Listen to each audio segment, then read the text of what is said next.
예, 안녕하십니까. 오늘은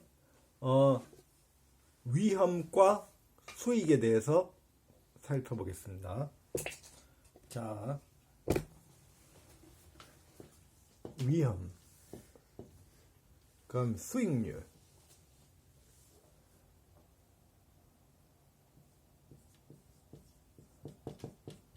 보통 위험이 올라가면은 수익률도 높아가고, 위험이 없는 투자는 수익률도 떨어집니다. 당연한 거죠. 그런데 사람들이 위험을 정확하게 파악하는 그런 거에 대해서 좀 취약한 모습을 보일 때가 있어요. 왜냐하면 겉모습과 본질의 차이를 잘 이해를 못할 때가 있거든요. 쉽게 말하면 이런 겁니다. 주식은 변동성이 커서 위험하다. 변동성이 높기 때문에 위험하다. 채권은 변동성이 주식보다 낮으니까 안전하다. 뭐 이런 거와 비슷한 겁니다. 자, 예를 하나 들어보겠습니다. 우리나라에는 삼성전자라는 회사가 있습니다. 나름 우량하고 좋은 회사죠. 삼성전자의 주요 대주주는 아니지만 주요 주주 중 한 명이 이재용이라고 그 이사가 있습니다. 이 사람이 한 몇 프로 가지고 있죠? 한 3% 정도인가 가지고 있을 겁니다. 그러니까 삼성전자에 일하는 직원이 있습니다.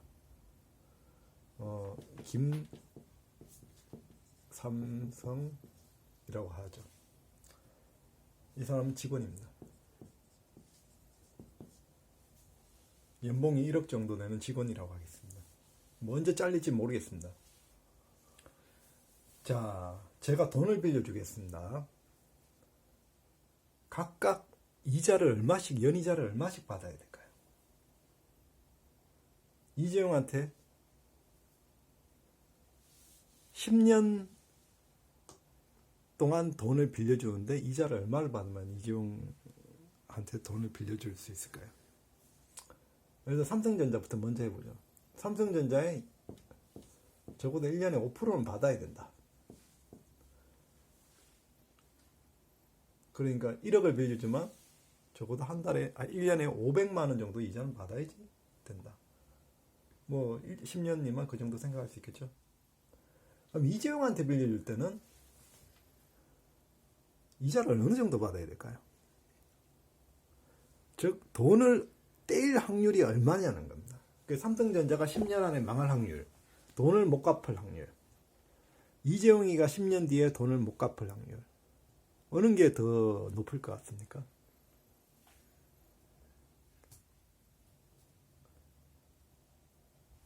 한 연 5% 이상은 받아야 되겠죠? 뭐 이재용은 망하더라도 삼성전자는 있을 거 아닙니까? 10년 뒤에. 또 어떻게 생각하면 뭐 연 4%만 받아도 되지? 뭐 이재용이야 설마 10년 안에 거지가 되겠어? 뭐 그렇게 생각할 수도 있겠죠. 뭐 생각하기 나름입니다. 자, 그러면 삼성전자 직원을 한번 생각해 보겠습니다. 직원은 언제 잘릴지도 모르겠고 이 사람한테 1억을 빌려주고 싶다. 연이자를 이재용보다 많이 받아야 될까요? 적게 받아야 될까요? 어떻게 생각하십니까?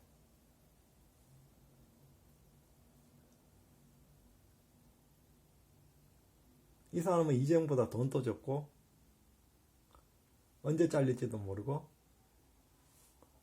그래서 보통 사람들이 이재용보다는 많이 받아야지. 그 이재용보다는 높은 이자를 받아야 된다. 뭐 한 연 8%, 뭐 담보 없이 연 8% 정도는 받아야 된다. 연 10%. 언제 내일 잘리지도 모르는데 재산도 내가 뭐 부동산 아파트 담보대출도 아니고 연 8%나 10%는 받아야지. 뭐 그렇게 생각할 수 있죠. 이게 과연 합리적인 생각일까요? 이렇게 돈을 빌려주는 게 합리적인 생각일까요? 다르게 생각하면은 뭐 어쩌면 이거는 뭐 그럴 수 있지 이렇게 생각할 수 있습니다. 근데 만약 이런 경우를 생각해 보죠. 김삼성이가 돈을 못 갚으면은 삼성전자가 대신 갚아주겠다. 그러면 어떻게 될까요? 김삼성이 돈을 못 갚으면 삼성전자가 대신 갚는다. 그러면 이 이자율이 확 떨어지겠죠? 삼성전자가 지금 5%로 돈을 빌릴 수 있다면 김삼성은 원래 한 10%를 은행이 대출 받으러 가면 10% 연이자 10%를 내야 되는데 김삼성이 돈을 못 갚을 정도 되면 삼성전자가 대신 보증을 서기로 했습니다. 그럼 얼마를 받아야 될까요? 그러면 돈은 김삼성한테 빌려주지만 실제로는 삼성전자한테 돈을 빌려주는 거와 똑같습니다. 그러니까 연 5% 이하가 되겠죠. 왜냐하면 일단 우리는 삼성전자한테 돈을 빌려주면 삼성전자가 망하면 끝이지만 김삼성한테 돈을 빌려주면 김삼성하고 삼성전자 둘 다 망해야지 내 돈이 뛰니까 5%보다 훨씬 낮은 이자를 빌려줄 수 있습니다. 근데 세상이 그렇지가 않아요. 실제 돈을 빌리러 가면 김삼성이가 연 5%로 대출받기가 어려워요. 어떤 제도적인 문제점이 있기 때문에 그래요. 뭐 1인당 대출 한도가 1억까지라든지 1인당 대출 한도가 원래 1억을 빌리고 싶은데 은행에서 개인한테는 대출을 1,000만 원밖에 안 해준다. 그래서 나머지 9천만 원을 삼성전자에서 보증을 해준다 하더라도 돈을 못 빌리는 경우가 생겨요. 그럼 사금융이라든지 저축은행 제2금융권을 이용하다 보면 실제로는 돈을 더 비싸게 빌리는 어떤 구조적인 문제가 생겨서 실제 이자율은 훨씬 더 높은 경우가 생깁니다. 그러면 저축은행이 돈을 벌겠죠. 그런 제도적인 맹점을 이용해서. 그 다음에 그냥 돈을 빌리는 게 아니고 김삼성이 돈을 빌릴 때 은행에 대출이라는 걸 안 하고 클라우드 펀딩이라고 주식의 형태로 빌리는 겁니다. 실제로는 대출이지만 대출이 실제 모습이지만 형태는 주식을 띠는 경우가 있어요.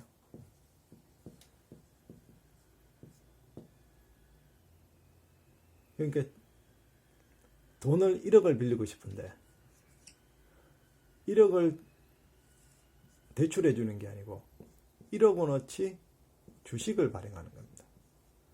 그래서 거기에 대한 배당금을 5%씩 주기로 약속을 하는 거예요. 그 다음에 10년이 지나면 1억 주식도 다시 되사가는 형태로. 그럼 사람들이 대출을 해주려고 하다가 주식이네? 주식은 위험한 거잖아. 그러면 내가 7%는 받아야지. 삼성전자가 보증을 써도. 이런 일이 생겨요. 그래서 실제로는 더 안전한 건데 더 금리가 높게 발행되는 경우가 있습니다. 그럼 투자자 입장에서는 더 안전한 상품을 더 많은 이자를 받는 경우가 생기는 거죠. 그럼 이런 데 투자하면 유리하겠죠. 그런 이런 틈새 시장을 노려야 됩니다. 이런 틈새 시장이 생기는 이유가 어떤 규제, 어떤 정부 방침, 정부의 어떤 정책 이런 게 시행될 때마다 이런 틈새 시장이 발생을 해요. 그러니까 정부에서 어떤 규제라든지 정부 정책을 새로 나온다. 그러면은 그런 정책으로 인해서 생기는 공백을 이용해서 돈을 버는 경우가 생깁니다. 근데 모든 경우에 있어서 그런 경우가 생기는 게 아니에요.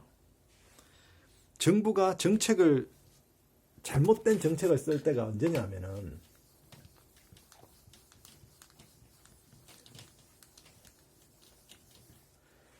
통상적인 경우에는 잘못된 정책을 쓰는 경우가 그렇게 흔하지가 않아요.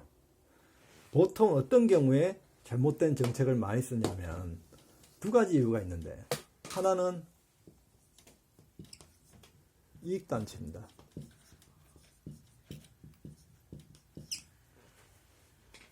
그리고 또 하나는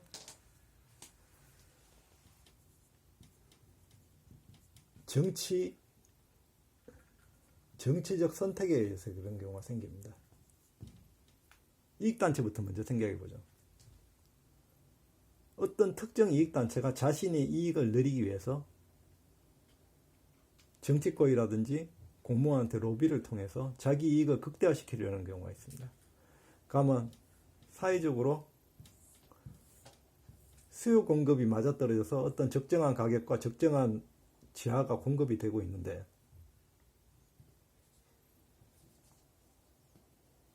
여기인데 이익단체 정치적 로비로 인해서, 이익단체 로비에 의해서 공급이 줄어든다든지, 그렇게 해서 가격이 올라가고 수량이 줄어드는 그런 일이 발생이 돼요. 그러면 실제 대체제가 형성되는, 대체제하고 비교해 봤을 때 시장이 일시적으로 불균형을 이룰 때가 있습니다.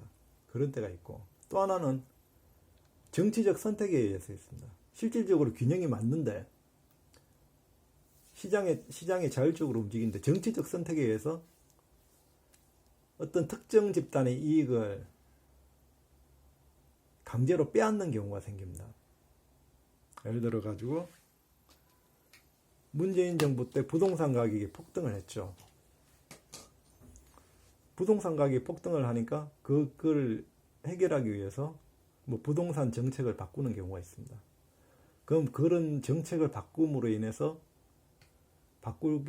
바꾸려고 새로운 규제라든지 이런 걸 도입하는데, 기존의 부동산으로 인해서 이익을 보던 집단의 이익을 끌어와서 다른 형태의 사람들에게 기존의 혜택을 보지 못하는 사람한테 나눠주는 경우가 생겨요. 뭐 리츠가 그런 경우겠죠. 리츠 같은 경우 기존의 어떤 특정 집단이 전체 파이의 이익을 다 먹고 있었는데 그거의 일부분을 떼서 불특정 다수에게 나눠주는 방식으로 가는 경우가 있죠. 그러면 거기에서 차익을 남길 수가 있습니다. 이런 두 가지 경우에서 규제라든지 정부 정책에 의해서 시장이 불균형을 이루면서 돈을 벌 수 있는 길이 생깁니다. 그래서 항상 정부 정책에 있어서 특정한 이벤트가 발생했을 때 이게 시행령, 특히 법을 바꾸기는 굉장히 힘들어요. 국회에서 법을 바꾸기 힘든데 대통령이 시행령을 고쳐서 특정 집단의 이익이 움직이는 경우가 가장 많습니다. 법률을 바꿔서 이익이 옮겨가는 경우보다 대체적으로 시행령을 바꿔서 대통령이 행정부가 할 수 있는 권한이 여기서부터 시작되기 때문에 시행령이나 시행규칙을 바꿔서 이익을 움직이는 경우가 굉장히 많아요. 그래서 이런 경우를 잘 살펴가지고 이게 어떠한 제도나 새로 만들어진 제도가 만들어졌을 때는 그거를 알 수 있는 수단은 정부의 홈페이지를, 정부 관련 기관의 각 부처의 홈페이지나